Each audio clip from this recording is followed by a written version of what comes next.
Hello friends, இன்னைக்கு நம்ம வீடியோவில் சவுதி அரேபியாவில் இருக்கும் வெளிநாட்டு நண்பர்கள் பலர் ஒரு பெரிய குழப்பத்தில் இருக்காங்க. ஏன் தெரியுமா? இப்போது நிறைய ஃப்ளைட் ஷெட்யூல்ஸ் டிஸ்டர்ப் ஆகியிருக்கு. ஒரு சில ஃப்ளைட் கேன்சல் ஆகுது, சில ஃப்ளைட் டிலே ஆகுது, அதில் ஒரு சில ஃப்ளைட் டைமிங் சேஞ்ச் ஆகுது. இதனால் ரெண்டு வகையான மக்கள் ரொம்பவே கன்ஃபியூஷனில் இருக்காங்க. முதல் வகை சவுதியில் உள்ளவர்கள், இந்தியா அல்லது வேறு நாட்டிற்கு செல்ல வேண்டியவர்கள். இரண்டாவது வகை இந்தியாவில் இருப்பவர்கள், சவுதிக்கு வேலைக்காக திரும்ப வர வேண்டியவர்கள். இந்த ரெண்டு பேருக்கும் ஒரு பெரிய டவுட் இருக்கு. அதாவது எந்த ஃப்ளைட் அவைலபிளா இருக்கு, எந்த ஃப்ளைட் கேன்சல் ஆகுது, நீங்க புக் பண்ண டிக்கெட் வேலிடா இல்லையா அப்படின்ற எல்லா கேள்விகளுக்கும் இந்த வீடியோல முழு விளக்கம் சொல்ல போறேன். வீடியோவை ஸ்டார்டிங்ல இருந்து எண்டிங் வரைக்கும் ஸ்கிப் பண்ணாம பாருங்க. இந்த வீடியோவை ஃபுல்லா பார்த்தாதான் சவுதி ஏர்போர்ட் சுச்சுவேஷன் என்ன, எந்த ஏர்போர்ட்ல ஃப்ளைட்ஸ் அதிகமா இருக்கு, ஃப்ளைட் ஸ்டேட்டஸ் எப்படி செக் பண்ணலாம், டிக்கெட் வேலிடு தானா அப்படின்றத எப்படி கண்டுபிடிக்கலாம், ஏர்லைன் அனௌன்ஸ்மெண்ட் எப்படி பார்க்கணும் அப்படின்றத கிளியரா உங்களுக்கு புரியும். சவுதியில் பல ஏர்போர்ட்ஸ் இருக்கு, ஆனா இன்டர்நேஷனல் டிராவல் அதிகமா இருக்கும் முக்கியமான 3 ஏர்போர்ட் இருக்கு. ஃபர்ஸ்ட் இன்டர்நேஷனல் ஏர்போர்ட் ரியாத்ல இருக்க கிங் காலித் சர்வதேச விமான நிலையம். ரெண்டாவது பாத்தீங்கன்னா ஜெத்தால இருக்க கிங் அப்துல்லா அசீஸ் சர்வதேச விமான நிலையம். தேர்டு தம்மாம்ல இருக்கிற கிங் பகத் சர்வதேச விமான நிலையம். இந்த 3 ஏர்போர்ட்ல தான் அதிக இன்டர்நேஷனல் ஃபிளைட் ஆப்ரேட் ஆகுது.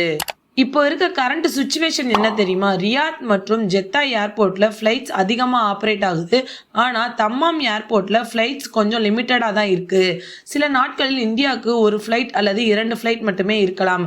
அதனால் தம்மாம் இருக்கும் பலர் என்ன செய்கிறார்கள் தெரியுமா? டிரான்சிட் டிராவல் பிளான் பண்றாங்க. இந்த டிரான்சிட் டிராவலுக்கு ஃபார் எக்ஸாம்பிள் நீங்க தம்மாம்ல இருக்கிறீங்க, இந்தியாவுக்கு செல்லணும்னா டைரக்ட் ஃபிளைட் கிடைக்காது. அப்ப நீங்க என்ன பண்ணலாம்? தம்மாம் டு ரியாத் போகணும், ரியாத்ல இருந்து இந்தியா போகணும். அப்படி இல்லைன்னா நீங்க தம்மாம்ல இருந்து ஜெத்தாக்கு போகணும், ஜெத்தால இருந்து இந்தியா போகணும். இந்த மாதிரி டிராவல் பிளான் பண்ணலாம். இது ரொம்பவே காமன் பிராக்டிஸ் தான். இப்போ நிறைய பேர் ஒரு முக்கியமான டவுட் கேட்கறாங்க. நான் ஒரு ஏர்போர்ட்ல சவுதிக்கு வந்தேன், அதே ஏர்போர்ட்ல தான் எக்ஸிட் ஆக வேண்டுமா அப்படின்னு. அதாவது நீங்க எந்த ஏர்போர்ட்ல வேணாலும் எக்ஸிட் ஆகலாம். ஃபார் எக்ஸாம்பிள் நீங்க ஜெத்தா ஏர்போர்ட்ல சவுதி வந்திருக்கிறீங்க, ஆனா எக்ஸிட் ரியாத் ஏர்போர்ட்ல எடுத்துக்கொள்ளலாம். அது அலோடு தான். இந்த ரூலை ஃபாலோ பண்ணாம ஏர்லைன் பேசஞ்சரை ஸ்டாப் பண்ணனாங்கன்னா அது வயலேஷன். ஏன்னா பேசஞ்சருக்கு ஏர்போர்ட் சாய்ஸ் ஃப்ரீடம் இருக்கு. இப்போ இருக்க மெயின் ப்ராப்ளம் என்ன தெரியுமா? நிறைய பேர் என்ன கேட்குறாங்கன்னா, என்னுடைய ஃப்ளைட்ஸ் கேன்சல் ஆயிடுச்சா இல்லையா அப்படின்னு கேட்குறாங்க.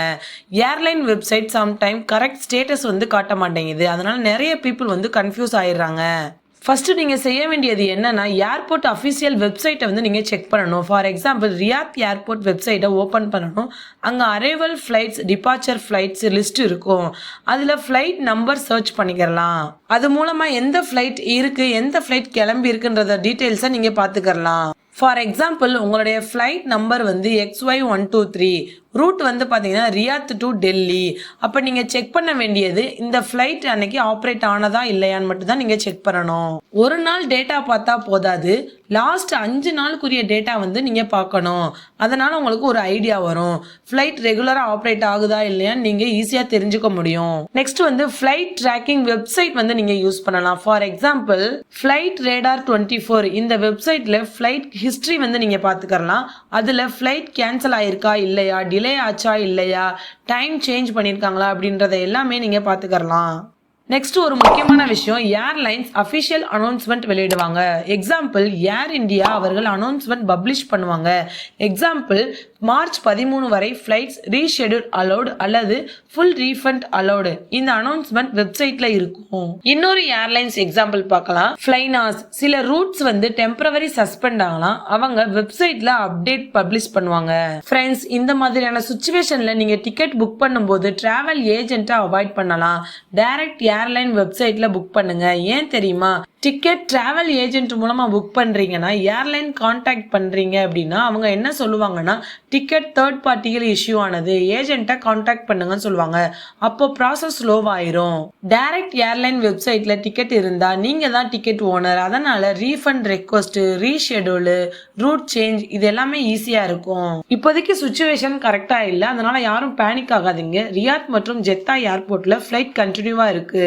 ஃப்ரெண்ட்ஸ், டிராவல் பிளான் பண்ணும்போது ஃபிளைட் ஃப்ளைட் ஸ்டேட்டஸ் செக் பண்ணுங்க, ஏர்லைன் அனௌன்ஸ்மெண்ட்டை செக் பண்ணுங்க, டைரக்ட் டிக்கெட் புக்கிங் பண்ணிக்கங்க, ஏஜென்ட்டை அவாய்ட் பண்ணிருங்க, டிரான்சிட் ஆப்ஷன் கன்சிடர் பண்ணுங்க. ஃப்ரெண்ட்ஸ், சவுதியில் இருக்கும் வெளிநாட்டவர்கள் பலருக்கு ஃப்ளைட் கன்ஃபியூஷன் இருக்கு. அதனால இந்த வீடியோ இன்ஃபர்மேஷனை ஷேர் பண்ணுங்க. இது மாதிரியான சவுதி நியூஸ், விசா அப்டேட், வெளிநாட்டவர்கள் இன்ஃபர்மேஷன் தெரிந்து கொள்ள மறக்காம நம்ம சேனலை சப்ஸ்கிரைப் பண்ணிக்கோங்க. தேங்க்யூ.